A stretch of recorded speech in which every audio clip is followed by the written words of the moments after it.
ជារំខានណាស់ពិតជាស្មុគស្មាញស្មុគស្មាញណាស់ចឹងមិនថាយើងក៏គាត់តាមទាន់ចំពោះការអានឬជាការបកប្រែថនចឹងមិនថាយើងនៅពេលដែលតនេចឹងទៅយើងអាចសន្យាឬក៏យើងអាចវត្តក្នុងការអានបានឥឡូវសូមអានចំនួនមួយដងឡើងវិញម្ដងទៀតណាពេលមិនថាយើងគាត់ផ្ដោតលើការបញ្ចេញសលេងតែម្ដងដោយសារមិនហ្នឹងគឺខ្ញុំបកប្រែមកជួរហើយ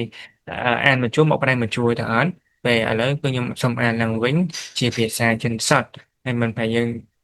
ចាំមើលថាអាចអានបានតែខ្ញុំប្រហែលជាប៉ុន្មានភាគរយដែរហើយអាចបកប្រែបានប្រមាណភាគរយដែរ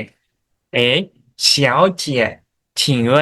你们有手电筒吗？小姐，请问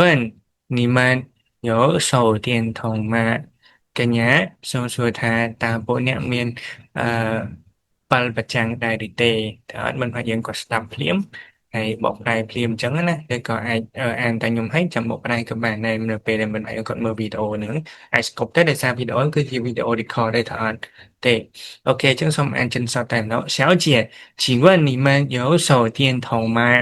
哩有啊，你往前走，在右边的灯具区，在电池旁边。好，谢谢。还有，你们的巧克力在哪里？好，谢谢。还有，你们的巧克力在哪里？